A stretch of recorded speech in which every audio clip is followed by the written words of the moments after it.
बच्चों, तो कैसे आप लोग? आई होप कि आप लोग शानदार मस्त झक्कास होंगे। तो मैं आज फिर से आपके लिए इलेक्ट्रिसिटी का पार्ट 2 लेकर के आया हूँ, जिसके अंदर हम लोग डिस्कस करने वाले हैं बहुत सारे इम्पोर्टेंट टॉपिक्स। तो वो टॉपिक्स क्या क्या होंगे आपको लेक्चर्स में पता चल जाएंगे। तो चलिए बिना देरी करे हम लोग लेक्चर को स्टार्ट करते हैं। तो पहले जो टॉपिक है उसके बारे में हम डिस्कस करेंगे। वो टॉपिक आपका कौन सा है? वो है आपका डिपेंडेंसी ऑफ रेजिस्टेंस की रेजिस्टेंस किस किस पर डिपेंड करता है। मान लीजिए कि आपका ये कोई एक कंडक्टर है जिसकी लेंथ है L, और जो ये वाला पार्ट है सर्कुलर पार्ट, इसको मैं बोलता हूँ cross sectional area capital A। ठीक है, कि जो रेजिस्टेंस होता है इस कंडक्टर का रेजिस्टेंस जो है इस कंडक्टर की लेंथ के डायरेक्टली प्रोपोर्शनल होता है। इट मीन्स अगर लेंथ को आप जितना बढ़ाओगे या फिर जितना घटाओगे तो उतना ही रेजिस्टेंस आपका बढ़ेगा और घटेगा। कहने का मतलब अगर आपने लेंथ को इंक्रीज किया तो रेजिस्टेंस भी इंक्रीज होगा, लेंथ को डिक्रीज किया तो रेजिस्टेंस भी उतना ही डिक्रीज होगा। फिर उसी तरह से सेकंड पॉइंट बोलता है कि जो रेजिस्टेंस कंडक्टर का जो रेजिस्टेंस है वो कंडक्टर के क्रॉस सेक्शनल एरिया के इन्वर्सली प्रोपोर्शनल होता है। इट मीन्स अगर एरिया को आप बढ़ाओगे तो रेजिस्टेंस डिक्रीज हो जाएगा, और एरिया को आप डिक्रीज करोगे तो रेजिस्टेंस क्या हो जाएगा बच्चों? बढ़ जाएगा। ठीक, और इनमें से सबसे इम्पोर्टेंट बात जो ये है कि जो ये कंडक्टर का रेजिस्टेंस है वो नेचर ऑफ मटेरियल पे भी डिपेंड करता है। नेचर ऑफ मटेरियल अभी आपको समझ नहीं आएगा, पहले हम बात करते हैं फर्स्ट और सेकंड पॉइंट के कॉम्बिनेशन की। फर्स्ट और सेकंड को क्या मैं मिला करके इस तरह से लिख सकता हूँ कि R is directly proportional to L by A। लिख सकता हूँ? बिल्कुल लिख सकता हूँ सर। अच्छा, तो यहाँ पर आप इस प्रोपोर्शनल को हटाएंगे तो बच्चों क्या लग जाएगा? रो लग जाएगा into L by A as it is. जहाँ पर आपका जो ये रो होता है बच्चों, ये जो रो है ये होगी आपकी रजिस्टिविटी। क्या होती है बच्चों? रजिस्टिविटी ये आपकी होती है। आपकी कहने का मतलब है कंडक्टर की रजिस्टिविटी होगी। ठीक है, क्योंकि हम बात कर रहे हैं कंडक्टर की, तो कंडक्टर की रजिस्टिविटी होती है। ठीक, तो कहने का मतलब यह कि रेजिस्टेंस लेंथ के साथ साथ क्रॉस सेक्शनल एरिया के साथ साथ रजिस्टिविटी पर भी डिपेंड करता है। तो रजिस्टिविटी होती क्या है sir? What is resistivity? Resistivity आपके एक कंडक्टर की एक प्रॉपर्टी होती है जो इलेक्ट्रिक करंट के फ्लो को रजिस्ट करती है। डेफिनेशन में मत जाओ, एक बार फिर बोल रहा हूँ, रजिस्टिविटी एक कंडक्टर की एक ऐसी प्रॉपर्टी होती है। ठीक है, एक प्रॉपर्टी होती है। ठीक है, कंडक्टर की एक ऐसी प्रॉपर्टी होती है जो इलेक्ट्रिक करंट का फ्लो को रजिस्ट करता है। ठीक, तो वो कंडक्टर की प्रॉपर्टी होती है, उसको हम क्या बोलते हैं? रजिस्टिविटी बोलते हैं। ठीक, अच्छा, रजिस्टिविटी बच्चों क्या होती है? कांस्टेंट होती है। मैं बात करूं पहले सिल्वर के लिए। सिल्वर के लिए मैं बात करूं तो सिल्वर का जो रेजिस्टेंस होता है बच्चों, सबको पता है कि सिल्वर का रेजिस्टेंस कम होता है। ठीक है, और मैं आयरन की बात करूं बच्चों, आयरन की, तो आयरन का जो रेजिस्टेंस होता है वो क्या होता है? ज़्यादा होता है। अरे होता है कि नहीं होता? आज सबको पता है कि इसका कम होता है, इसका ज़्यादा होता है। क्या रेजिस्टेंस? तो पूछा जाए कि भैया रीज़न तो बताओ। ठीक है, आपने बोल तो दिया कि कम होता है, ज़्यादा होता है, आयरन का ज़्यादा होता है, सिल्वर का कम होता है। रीज़न क्या है? तो रीज़न यही होगा कि इसकी जो रजिस्टिविटी है, कि जो रजिस्टिविटी ऑफ सिल्वर है वो क्या कम होता है, और यहाँ पर रजिस्टिविटी ऑफ आयरन जो है बच्चों वो ज़्यादा होता है। इनकी एक वैल्यू होती है। वो वैल्यू अगर ऐसे कुछ क्वेश्चन अगर आपके वहाँ पर आते हैं तो वहाँ पर आपको इनकी वैल्यूज़ दी गई होती है कि रजिस्टिविटी क्या है क्या नहीं है। ठीक है, मतलब इसकी रजिस्टिविटी कितनी है, वैल्यू दी गई होती है, और वो वैल्यू जो है कांस्टेंट होती है। ठीक है बच्चों, कि सिल्वर की जो रजिस्टिविटी है वो कांस्टेंट होगी। कहने का मतलब है ये जो प्रोपोर्शनल कांस्टेंट है, पहले इसका नाम है कांस्टेंट है, प्रोपोर्शनल कांस्टेंट। कांस्टेंट तो होता है बट अलग अलग एलिमेंट्स के लिए ये अलग अलग कांस्टेंट होता है। जैसे सिल्वर के लिए ये कुछ वैल्यू रखता है, आयरन के लिए कुछ वैल्यू रखता है। ठीक, तो वहाँ के वैल्यू को हमने कंपेयर करा तो कि जो आयरन की रजिस्टिविटी वो ज़्यादा होती है और सिल्वर की रजिस्टिविटी कम होती है, इसलिए इनका सिल्वर का रेजिस्टेंस कम, आयरन का रेजिस्टेंस ज़्यादा। अच्छा, अब मैं बात करूँ मेटल, तो मेटल आप लोगों ने सुने होंगे। अच्छा, मेटल क्या होता है? मेटल की रजिस्टिविटी बच्चों क्या होती है? कम होती है, और रजिस्टिविटी कम होने की वजह से रेजिस्टेंस कम होता है, और रेजिस्टेंस कम होने की वजह से इलेक्ट्रिक करंट आसानी से फ्लो हो जाता है। इस वजह से जो मेटल्स होते हैं बच्चों आपके गुड कंडक्टर होते हैं। ठीक, अब मैं बात करूं एलॉय की। किसकी बात करूं बच्चों, एलॉय की मैं बात करूं बच्चों, तो एलॉय की जो रजिस्टिविटी है मेटल के कंपेयर में थोड़ी सी ज़्यादा होती है। ठीक, ये क्या होती है, मेटल के कंपेयर में ज़्यादा होती है रजिस्टिविटी ज़्यादा होती है। इसकी वजह से एलॉय का जो यूज़ किया जाता है बच्चों, वो कहाँ यूज़ किया जाता है, हीटिंग डिवाइस में यूज़ किया जाता है। अगर आपसे पूछा इसका रीज़न क्या है, किसका हीटिंग डिवाइस में यूज़ क्यों किया जाता है, क्योंकि रजिस्टिविटी ऑफ जो एलॉय है बच्चों वो क्या होती है, ज़्यादा होती है। किसके कंपेयर में किसके कंपेयर में बच्चों, एलॉय मेटल के कंपेयर में। ठीक है, मेटल के रजिस्टिविटी के कंपेयर में इसकी एलॉय की जो रजिस्टिविटी है बच्चों वो क्या होती है, आपकी ज़्यादा होती है। ठीक, आई होप कि आप लोगों को इतना समझ में आया होगा। अब मैं बात कर रहा हूँ रजिस्टर की, कि जो रजिस्टर होता है वो क्या होता है। जैसे कि इसको डेफिनेशन में बचाओ, डायरेक्ट उसको समझो। जैसे कि आपका ये बल्ब है, आपका फैन है, टीवी है, रेफ्रिजरेटर, ये सब क्या है, रजिस्टर्स है। रजिस्टर से करंट फ्लो तो होती है, ठीक है, फ्लो तो होती है, मैं यूँ नहीं कह रहा कि फ्लो नहीं, तो करंट फ्लो होती है लेकिन आसानी से फ्लो नहीं होती। ठीक, तो इन रजिस्टर को दो कॉम्बिनेशन में कनेक्ट किया गया है, सीरीज कॉम्बिनेशन और एक पैरेलल कॉम्बिनेशन। तो वो क्या है क्या नहीं, तो देखिए। पहले मैं बात कर रहा हूँ सीरीज कॉम्बिनेशन की। तो सीरीज कॉम्बिनेशन में जो करंट होता है वो हर रजिस्टर में सेम करंट जाता है। ठीक है बच्चों, हर रजिस्टर में सेम करंट जाता है। जैसे कि मान लीजिए ये एक रजिस्टर R1, R2, R3, यहाँ पर आपका एमीटर जुड़ा हुआ है, बैटरी कनेक्टेड है, स्विच कनेक्टेड है। ठीक, ये R1, R2 एंड R3, यहाँ से करंट फ्लो होगा। जो करंट यहाँ से फ्लो होगा वो R1 में भी वही रहेगा, R2 में भी वही रहेगा, R3 में भी वही रहेगा। ऐसा नहीं कि करंट अलग अलग बट जाएगा। क्यों बटेगा भैया, एक ही तो रास्ता है और एक ही रास्ते में से आदमी उसी वैसे जाएगा ना। ठीक है, तो करंट तो सेम रहेगा। तो इसके अंदर आप लोग देखना, जो इक्विवेलेंट रेजिस्टेंस होता है बच्चों वो क्या होता है, तीनों का एडिशन हो जाएगा। R2 प्लस R3 मतलब इक्विवेलेंट रेजिस्टेंस जो है वो बहुत ज़्यादा हो जाता है। कि अगर आप सीरीज कॉम्बिनेशन में, ये सीरीज कॉम्बिनेशन की बात कर रहा हूँ, सीरीज कॉम्बिनेशन में आप जितने रजिस्टर्स यूज़ करोगे तो इक्विवेलेंट रेजिस्टेंस बहुत ज़्यादा हो जाएगा। अब बहुत ज़्यादा हो जाएगा तो इलेक्ट्रिक करंट जो है वो पूरी प्रॉपर तरीके से नहीं जा पाएगी। मतलब कि कहने का मतलब है ये कि जो है ना आपकी जो क्या, जैसे कि मान लीजिए ये रेजिस्टेंस ये R1 ख़राब हो जाता है तो R2 में करंट फ्लो नहीं हो पाएगी, R3 में करंट फ्लो नहीं हो पाएगी। जैसे कि ये ख़राब हो जाता है तो R2 R3 ऑटोमेटिक चलना बंद हो जाएगा। चलने का मतलब है ऑन ऑफ हो जाएगा।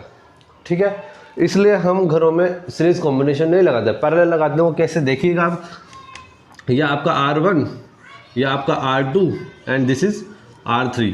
देखना, इसको समझने की कोशिश करना बच्चों।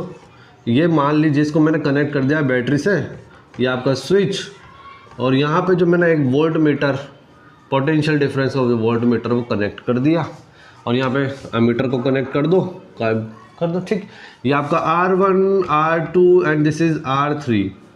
सबको पता है करंट फ्लो होगी प्लस से माइनस की ओर, हाई पोटेंशियल से लोअर पोटेंशियल की ओर। अच्छा, तो यहाँ पर आप देखेंगे कि पैरेलल कॉम्बिनेशन में जो करंट है बच्चों, यहाँ से करंट जा रही थी I, तो यहाँ पर चली गई I1, यहाँ चली गई I2 एंड यहाँ चली गई I3। तो आप लोगों ने देखा कि इस पैरेलल कॉम्बिनेशन में जो करंट है वो डिवाइड हो रही है, बल्कि सीरीज कॉम्बिनेशन में जो करंट है वो सेम जाती है। अगर क्वेश्चन आता है कि इक्विवेलेंट रेजिस्टेंस निकालिए, फिर उसका करंट फाइंड आउट कीजिए, फिर उसका वोल्ट मीटर क्या होगा, जो भी है फला फला, तो वो निकालने के लिए आपको पहचानने की जरूरत पड़ेगी कि जो आपका सर्किट दिया गया है वो कौन सा कॉम्बिनेशन का दिया गया है, पैरेलल कॉम्बिनेशन का, सीरीज का कॉम्बिनेशन। तो पहचानने का सबसे बेहतरीन तरीका ये है कि अगर आपकी करंट अगर सेम फ्लो हो रही है सर्किट के अंदर, सर्किट है बच्चों वो है आपका सीरीज कॉम्बिनेशन में रजिस्टर्स जुड़े हुए हैं, और बल्कि अगर करंट अलग अलग डिवाइड हो रही है तो वहाँ पर जो आपका जो कॉम्बिनेशन है बच्चों वो पैरेलल कॉम्बिनेशन। तो यहाँ पर देखना इक्विवेलेंट जो रेजिस्टेंस होगा वो कितना हो जाएगा, 1/R1 plus 1/R2 plus 1/R3।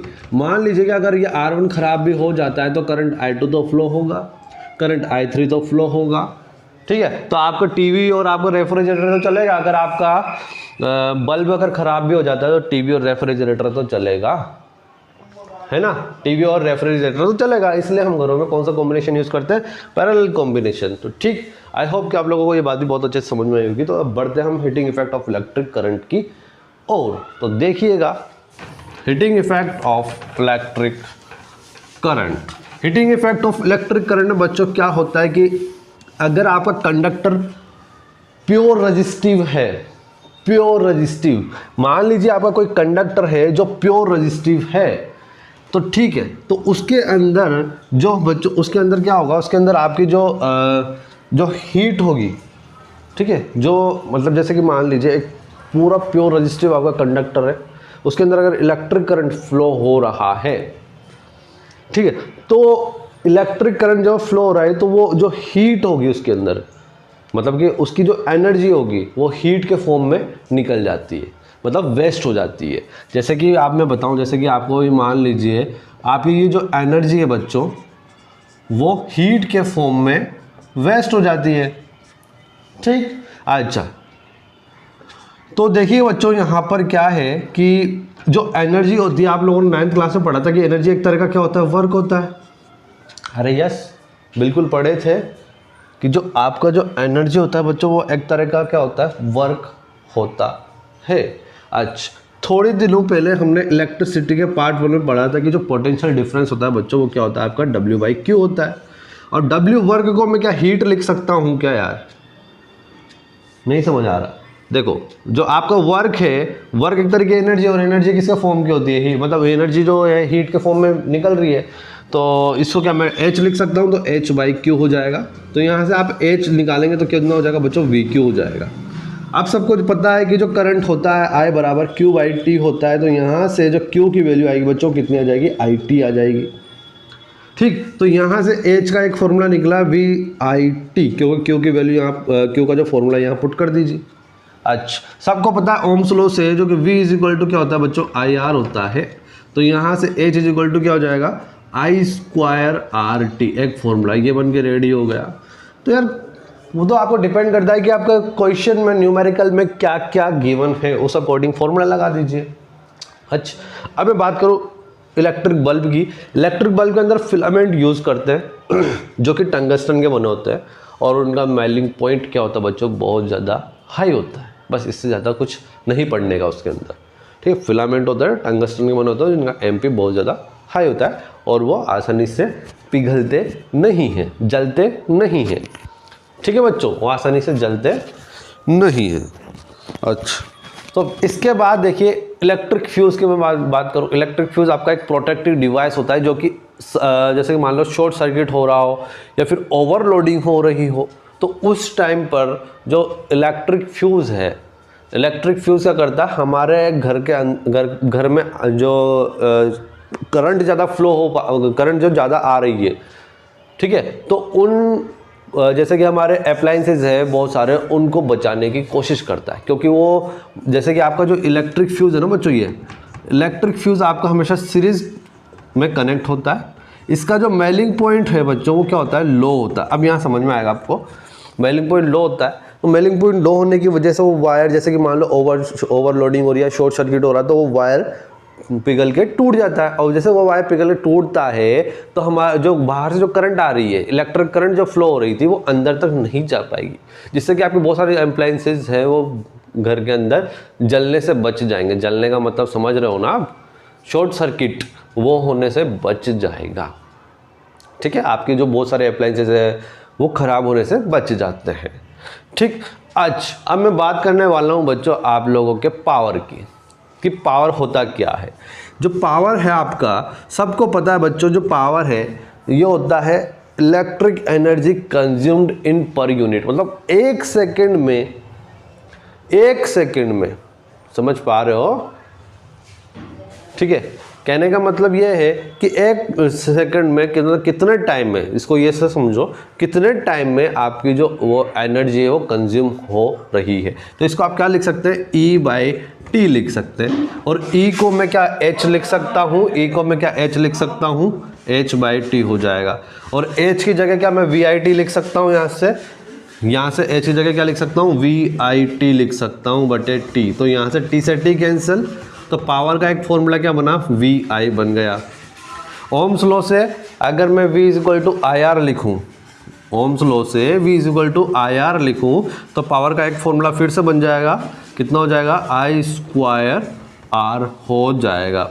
अब यहाँ से आप ओम्स लॉ से V equal to I R है तो I equal to V by R भी लिख सकते हैं। देखिए I equal to V by R लिखेंगे तो P इक्वल टू तो V square I equal to V by R लिखेंगे ना तो वी स्क्वायर बाई आर हो जाएगा। क्यों? क्योंकि देखो यहाँ I equal to V by R लिख दो तो यहाँ पे क्या हो जाएगा v बाई आर, तो यहाँ से वी स्क्वायर बाई आर हो जाएगा जो कि ऊपर एक फॉर्मूला ये बन के रेडी हो। ये डिपेंड करता है कि आपका न्यूमेरिकल्स में क्या क्या दिया गया है, ठीक है, मतलब क्या क्या गिवन है, कौन कौन से पैरामीटर्स गिवन है आप लोगों के न्यूमेरिकल में। अच्छा, एक इम्पोर्टेंट बात कि जैसे कि मान लीजिए आपका जैसे कि इधर देखिए 1 किलोवाट हार है, ये बहुत इंपॉर्टेंट है, काम आता है। 1 किलोवाट हार जो है वो ये है कि इसमें वैल्यू क्या होती है इसकी, ठीक है, इसकी वैल्यू होती है 3.6 into 10 to the power 6 joule होती है बच्चों।